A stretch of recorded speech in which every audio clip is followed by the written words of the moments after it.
poderosamente la atención, porque es como romper, entre comillas, el chanchito de este seguro que las personas se les aplica cuando son despedidos, son desvinculados de X empresa. Por ejemplo, estos son ahorros en el fondo de nuestros ciudadanos que tienen justamente este seguro que los respalda cuando son desvinculados, en este caso con cierto porcentaje de su sueldo. Sin embargo, acá las empresas hemos visto que no han actuado bajo ningún punto de vista, como sucede en Europa, por ejemplo, donde el 80% de estos seguros son cancelados por el empleador. Acá en Chile no, acá la situación es totalmente distinta y no hay intervención empresarial para estos recursos que son del trabajador y que es un seguro que imparte el Estado. Hemos visto también diferentes críticas, diferentes expertos que tienen diferentes puntos de vista, y esto se refleja aún más con el caso del holding Cencosud, porque este holding se dice que iba a repartir cerca de 91.360 millones de pesos, imagínense esa cifra, en utilidades, equivalente a un 80% de las mismas el ejercicio anual 2019. La ley de sociedades anónimas obliga solo a repartir al menos el 30% de las utilidades, por lo que el 50% restante es innecesario. Ese 50% equivale en este caso a 57.100 millones de pesos. ¿Por qué hablamos de esta marca?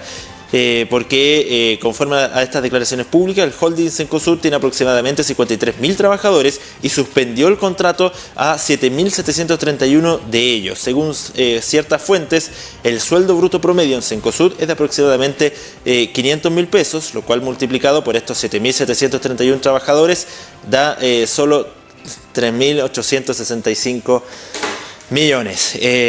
La crítica acá es clara. Lo que sucede es que cuando una empresa despide durante la pandemia, no necesariamente está pagando todo lo que se pagaría en un escenario normal. El trabajador tiene que recurrir al seguro de cesantía obligatorio y que le paga sus propios ahorros. Entonces no hay intervención ni tampoco apoyo económico del mundo privado, de las empresas, y lo que los trabajadores reciben y lo que los cesantes reciben son sus propios ahorros. Ellos mismos se están pagando el sueldo. Vamos a conversar de este tema con el abogado Diego Messen, quien está en línea con nosotros. ¿Cómo está, abogado? Buenos días. Hola, muy buenos días. Abogado, bueno, ¿qué podemos decir de esta situación, de esta crítica con respecto a esta ley de protección del empleo? Porque en el fondo son los propios trabajadores los que se están autopagando el sueldo. Sí, a ver, el problema que se genera acá evidentemente es el hecho de dónde se están extrayendo los fondos para poder pagar los subsidios a las remuneraciones que se planteó en un momento. Y definitivamente que la forma más fácil y eficaz de hacerlo fue en un principio acudir al seguro de cesantía, que tal como su nombre lo indica, es un fondo destinado al hecho que o al momento que el trabajador pierda su fuente laboral. Por lo tanto, ahí viene la pregunta: ¿qué es lo que ocurre si el día de mañana un trabajador pierde su fuente laboral y tiene que recurrir a fondos que los agotó producto de esta pandemia por haberse acogido a la suspensión del contrato? En definitiva, se trata de eso. Ahí hay dos cosas que uno debiera tener en cuenta. Eso está también conjugado con el fondo que aportó el Estado para incrementar lo que es un fondo solidario en el caso de que se agoten los fondos de un trabajador que se haya pagado en la suspensión del contrato en ese periodo, donde puede acudir. Por lo tanto, no se mezcla su fondo individual con lo que ha aportado el Estado para que ellos se puedan subsidiar, como primera cosa. Ahora, evidentemente queda en el concierto quizás el hecho de que un trabajador tenga que agotar su propio fondo sacrificando el seguro en el futuro. Esto se resuelve de la siguiente forma: lo más probable que tiene tiene su explicación. Evidentemente aquí hay que tratar de adecuar las dos partes, que son los empleadores y los trabajadores, y que por una parte el empleador podría haber en una instancia no haber ocupado o haber suspendido el contrato de trabajo no aplicando esta norma excepcional, lo que implicaría no remunerar en nada al trabajador. Eso hay que tenerlo sumamente claro. Por lo tanto, el hecho que se le esté dando un subsidio de su cuenta individual, en el fondo viene también a...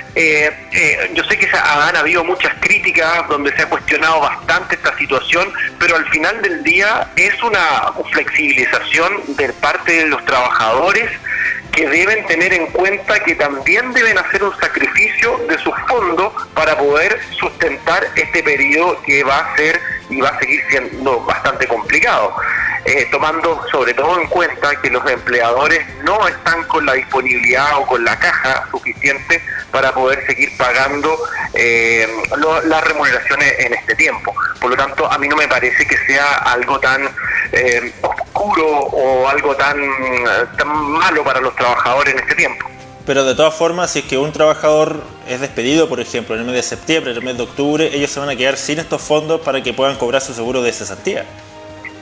Claro, pero en este caso se supone que el fondo, primero, no se va a ver agotado totalmente, en teoría, porque me imagino que un trabajador que durante 2 meses ha recurrido a este fondo no lo agota totalmente.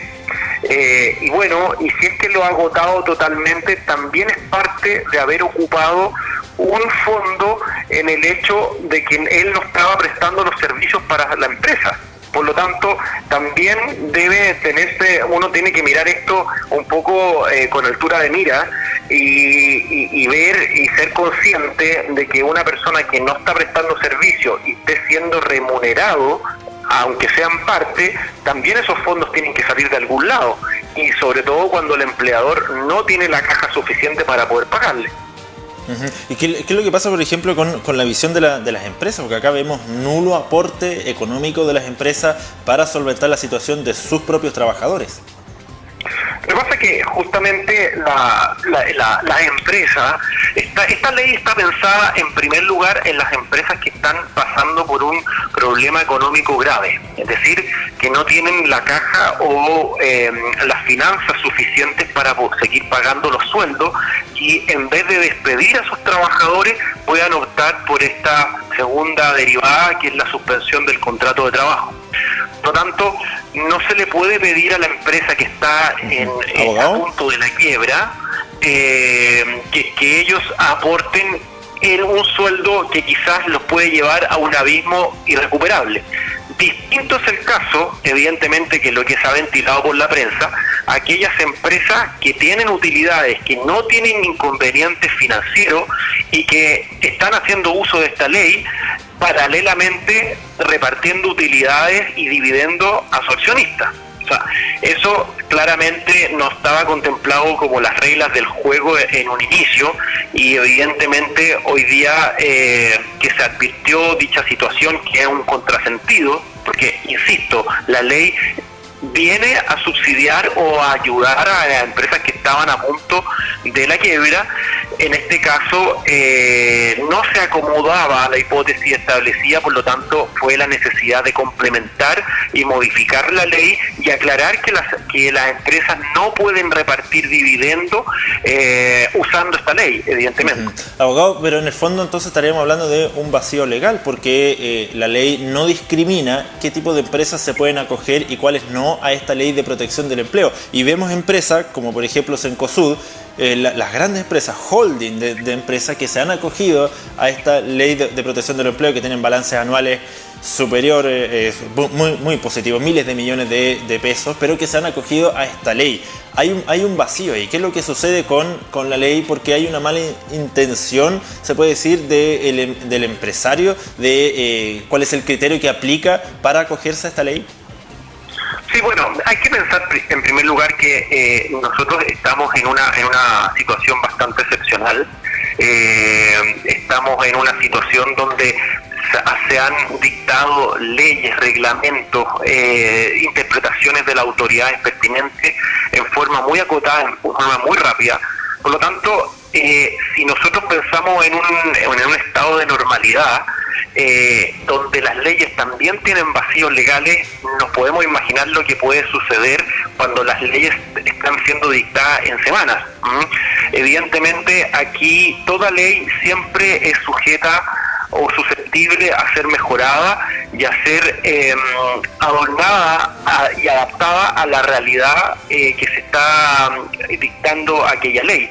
Por lo tanto, evidentemente, cuando salió la Ley de Protección al Empleo, no se advirtió una diferencia entre los distintos tipos de empresas, pero eso sí se está realizando con la nueva ley que modifica o que complementa la Ley de Protección al Empleo, donde se estableció en forma bastante rigurosa el hecho de que las empresas que tuvieran utilidades retenidas, que puedan beneficiar a los accionistas de repartir dividendos, no pueden acogerse a la Ley de Protección al Empleo, cuestión que viene un poco a equilibrar y darle el sentido que pretendía el legislador o el gobierno en este caso en un principio. Sin embargo, igual vemos empresas que se acogieron a esta ley. Sí, empresas que son sanas económicamente. Pero eso se acogieron antes que saliera esta modificación, por lo que usted señala, que evidentemente aquí la ley no había advertido o no había hecho el hincapié a que solamente tienen que ser empresas que se encuentren en una situación grave desde el punto de vista financiero. Ahora, entonces, ¿qué empresas se pueden acoger definitivamente a esta ley? ¿Cuáles son los nuevos criterios para que no suceda, por ejemplo, lo que hemos visto, lo que es sabido por todo el país, con empresas que tienen ganancias millonarias y que han decidido acoger a sus empleados a esta ley de protección del empleo? Bueno, aquí la verdad que siempre un inicio ha sido que las empresas que están en una situación económica desfavorable puedan acogerse a la Ley de Protección al Empleo. Tanto es así que la ley en su inicio, originalmente, estableció incluso sanciones de carácter penal para que las empresas no pudieran vulnerar el sentido y alcance que establecía la ley en su comienzo. ¿Ya? Entonces, eso siempre ha existido por la ley. Lo que ahora se ha hecho es un complemento donde viene a dejar absolutamente establecido cualquier rango o forma de interpretar y de establecer que una empresa que tiene utilidades que puede ser destinada para otras cosas, como por ejemplo repartir esas utilidades a sus dueños o los accionistas, pueda lisa y llanamente no acceder al beneficio que está establecido en la ley, ya que se produciría un contrasentido entre estar subsidiando por una ley que establece esta franquicia de carácter remuneratorio en favor de los trabajadores a empresas que realmente no lo necesitan, ya que el espíritu es: si yo tengo para repartir dividendos, evidentemente no tengo por qué estar siendo subsidiada por una institución como es el seguro de cesantía. Ajá. Ahora, esta ley asegura también estos puestos de trabajo, porque estamos viendo cómo se accede a esta ley de protección del empleo y posteriormente 1 mes, 2 meses, lo hemos visto acá en Chiloé, en definitiva se opta por cesar el contrato, terminar el contrato con el trabajador y darlo como despedido, siendo que él se estaba ateniendo a la ley, pero finalmente termina siendo despedido. ¿Qué es lo que pasa ahí con ese tipo de situaciones? No, la ley originalmente estableció una prohibición de no poder despedir a las personas a causa de la caso fortuito o fuerza mayor, aludiendo precisamente al tema de la pandemia. Eso estaba en la ley original. También incluso hay quienes han interpretado que hay una prohibición absoluta de invocar cualquier causal para despedir a un trabajador, salvo lo que establece la ley, que es invocando las necesidades de la empresa, donde esa ha quedado al margen de la prohibición establecida por el legislador. Y evidentemente que una empresa que primero se ha acogido a esta normativa, en aras a tratar de sobrellevar su situación patrimonial o financiera por la crisis de la pandemia, pero se da cuenta que al cabo de 2 meses, 3 meses, no puede revertir esta situación, evidentemente no queda otra alternativa que recurrir al despido de los trabajadores, y esa es una circunstancia que nadie quiere, pero evidentemente no se puede desconocer la situación económica que está afectando también a la empresa, y que eso está amparada y está bajo, en el fondo, lo que la ley estableció en su momento, la posibilidad de despedir invocando las necesidades de la empresa, lo que conlleva también el pago de las indemnizaciones correspondientes a los trabajadores. Ahora, ¿cómo se enfrenta este nivel de cesantía? Porque también me imagino que esta ley está respaldada por estudios económicos para que no sea una merma importante, primero que todo, de cesantes y también del poder adquisitivo de las personas y el poder económico a nivel país. ¿Cómo esta ley protege también las condiciones para que ese trabajador que haya sido despedido o que está bajo esta normativa mantenga ciertas condiciones laborales que les permita justamente surgir y poder llevar adelante sus labores? Sí, lo que pasa es que, a ver, la ley no puede en ningún caso pretender ser una solución económica de cuando hay una situación tan grave como es la pandemia en nuestro país. Evidentemente aquí solamente puede tratar de ser una guía o establecer medidas paliativas al efecto, pero no hay que desconocer que si una empresa está en una grave situación económica, donde se ha visto la obligación de desvincular a sus trabajadores, no hay ninguna ley en el mundo que venga a revertir una situación como esa, porque la realidad a veces choca con lo que establece el texto de una ley y evidentemente las conclusiones son las mismas.